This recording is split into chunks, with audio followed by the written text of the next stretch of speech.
अभिनेत्री से नेता बनी खुशबू सुंदर ने आज चेन्नई में 1000 लाइट्स विधानसभा क्षेत्र से अपना नामांकन दाखिल किया।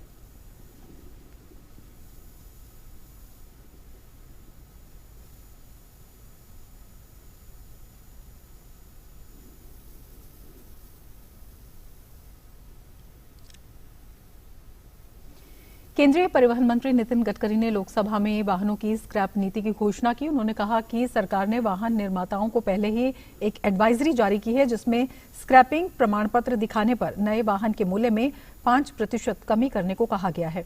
उन्होंने बताया कि राज्य भी ऐसी खरीद पर पंजीकरण और रोड टैक्स में रियायत दे सकते हैं। पुराने वाहन फिट वाहनों की तुलना में 10 से 12 गुना अधिक प्रदूषण और हवा को प्रदूषित करते हैं और सड़क सुरक्षा के लिए भारी जोखिम है। यहाँ एक ऐसी विन विन पॉलिसी होगी जिससे कि न केवल पुराने वाहनों को स्क्रैप करने का प्रोत्साहन मिलेगा, बल्कि नए वाहनों को खरीदने के लिए सामान्य जनमानस को आर्थिक सहूलत भी मिलेगी। स्क्रैपिंग पॉलिसी है, ये एक ऐसी परिस्थिति निर्माण करेगी जिससे scrapping centres, automobile industry, component industry और सामान्य लोगों को इसका फायदा होगा। गडकरी ने कहा कि 1 साल के भीतर भारत में बनी 100% लिथियम बैटरियों का उपयोग होगा। लिथियम आयन बैटरी 81% हिंदुस्तान में बन रही है और मैं आज इस सदन में विश्वास के साथ बताता हूं कि ये कोई बात चर्चा करते हैं कि लिथियम आयन का स्टॉक किसी और देश ने ले लिया है, वर्ल्ड में कमी है, ऐसा कुछ नहीं है। आने वाले समय में 1 साल के अंदर 100% lithium ion battery make in India और मेड इन इंडिया होगी। उन्होंने कहा कि देश में अभी 22 लाख ड्राइवरों की कमी है।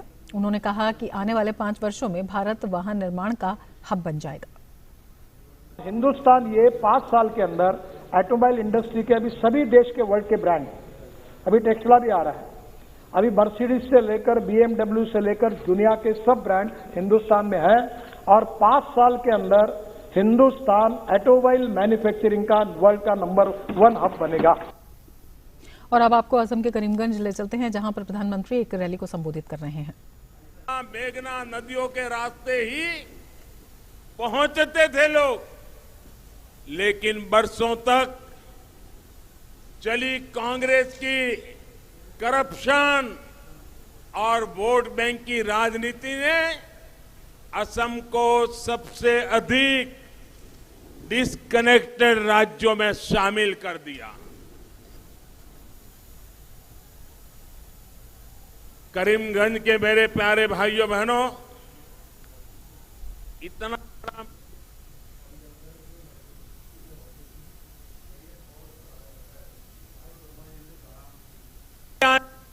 मत कीजिए, डिस्कनेक्टेड राज्यों में शामिल कर दिया। करीमगंज के मेरे प्यारे भाइयों बहनों, इतना बड़ा मैदान भी भर गया है, अब आगे कहीं जगह नहीं है। आप वहीं आगे आने की कोशिश मत कीजिए।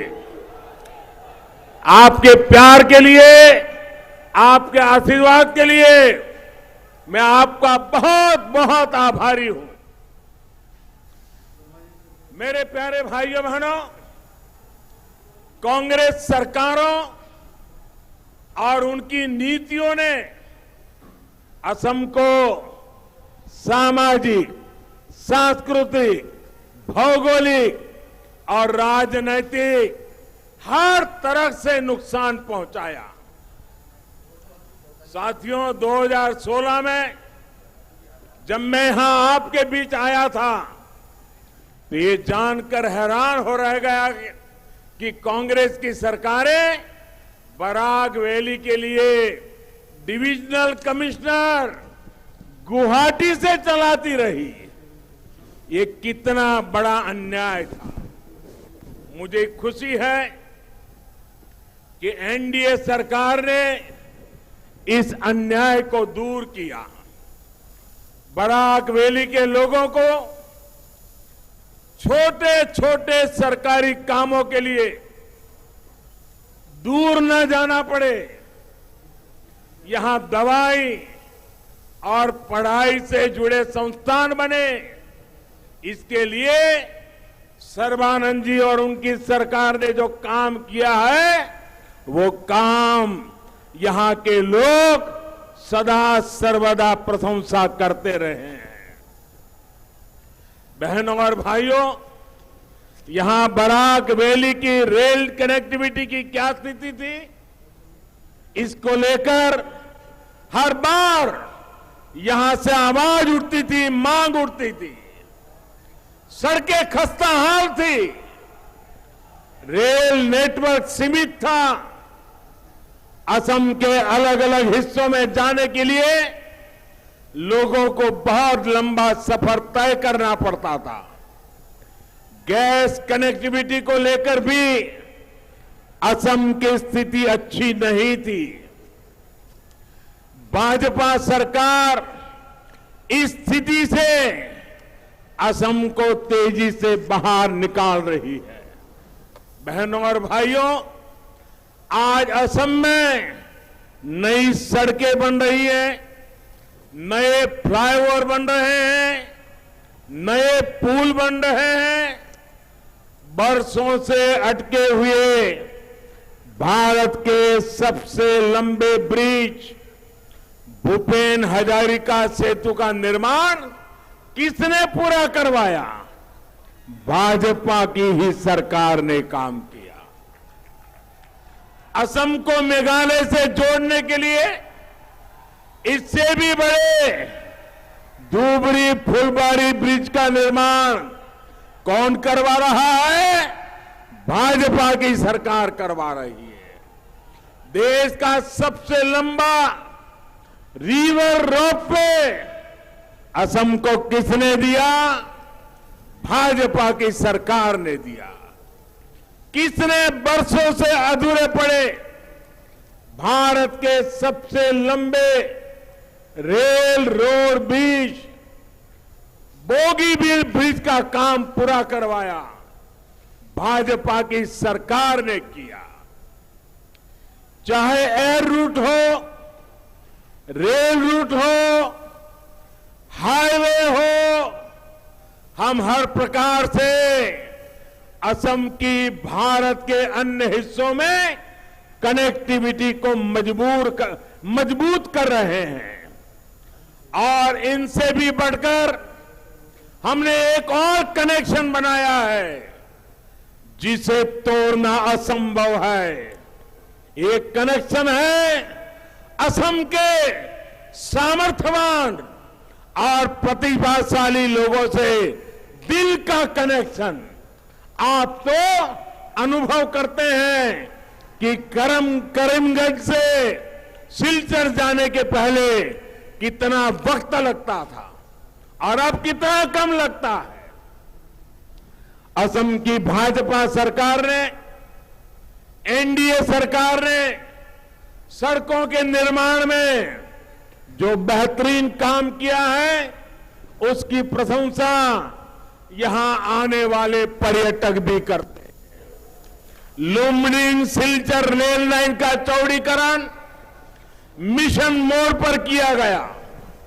आज बड़ी ट्रेनें भी यहां पहुंच रही है। 6 साल पहले तक सिलचर से लुम्बिनी और अगरतला तक लगभग आधा दर्जन ट्रेनें चलती थी।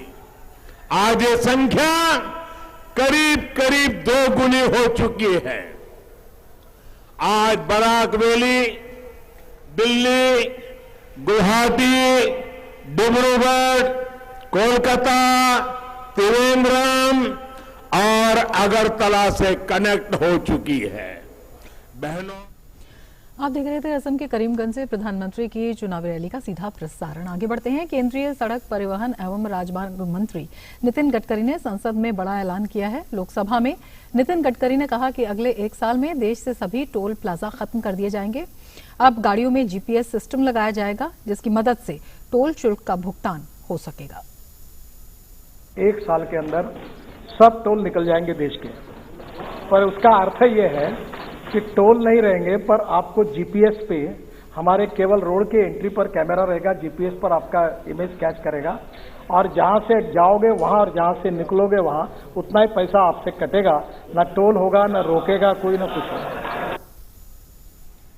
केंद्रीय मंत्री रविशंकर प्रसाद ने राज्यसभा में प्रश्नकाल के दौरान सोशल मीडिया के लिए जारी नए गाइडलाइंस पर कहा कि यह मुद्दा सोशल मीडिया के उपयोग और दुरुपयोग से जुड़ा है। भारत में सोशल मीडिया के 140 करोड़ यूजर्स हैं। दिशा रवि के मामले में पुलिस ने कार्रवाई की है। भारत को बदनाम करने के लिए कोई भी सोशल मीडिया का दुरुपयोग कर सकता है। केंद्रीय अल्पसंख्यक कल्याण मंत्री मुख्तार अब्बास नकवी ने लोकसभा में प्रश्नकाल के दौरान एक सवाल का जवाब देते हुए कहा कि मोदी सरकार की योजनाओं से गरीबों को फायदा हुआ है, किसी के साथ भेदभाव नहीं हुआ है, ना ही किसी का तुष्टीकरण हुआ। 2 करोड़ गरीबों को जो घर मिला, जो 12 करोड़ किसानों को किसान सम्मान निधि मिलती है, 8 करोड़ से ज्यादा महिलाओं को उज्ज्वला योजना के तहत फायदा मिल रहा है, 2 करोड़ 36 लाख लोगों को मुद्रा योजना का लाभ जो मिला है, और जो गांव थे वो जो दशकों से अंधेरों में थे, उन गांवों में जहां बिजली पहुंची है, 1 करोड़ 69 लाख से ज्यादा जरूरतमंदों को प्रधानमंत्री आरोग्य योजना का जो लाभ मिला है, फसल योजना लाभ 8 करोड़ 90 लाख लोगों को जो दिया गया है, 6 लाख से अधिक गांव में शौचालय मुक्त किए गए हैं, 42 करोड़ जरूरतमंदों को प्रधानमंत्री जनधन योजना का जो लाभ मिला है, इन सभी में 22 से 38% वो गरीब हैं, अल्पसंख्यक और कमजोर तबके, जिनको कि इसमें लाभ मिला है, उसमें 50% महिलाएं हैं। देश के कुछ राज्यों में बढ़ते कोरोना के मामलों ने पूरे देश की चिंता बढ़ा दी है। बीते 15 दिनों में देश के 16 राज्यों के कई इलाकों में नए मामले सामने आने की रफ्तार 150% को भी पार कर गई है। तो वहीं 17 राज्यों के 55 जिले ऐसे हैं जहां नए मामले आने की रफ्तार 100% को पार कर गई है। देश में पॉजिटिविटी दर 5% से कम है, लेकिन ये पिछले सप्ताह के मुकाबले बढ़ती दिखाई दे रही है। केंद्र सरकार ने पंजाब, गुजरात, छत्तीसगढ़, कर्नाटक, मध्य प्रदेश जैसे राज्यों में बढ़ते मामलों के बाद RT-PCR टेस्ट ज्यादा कराने, मिनी कंटेनमेंट जोन बनाने और टेस्ट, ट्रैक एवं ट्रीटमेंट की रणनीति पर और ज्यादा फोकस करने की सलाह दी है। और कोविड से निर्णायक जंग के लिए देश में तेजी के साथ टीकाकरण अभियान जारी है। आज सुबह 8 बजे तक देश भर में कुल 3 करोड़ 71 लाख से अधिक लोगों का टीकाकरण हो चुका है। वहीं बुधवार को दैनिक आधार पर 20,78,719 लोगों को कोविड वैक्सीन की खुराक दी गई।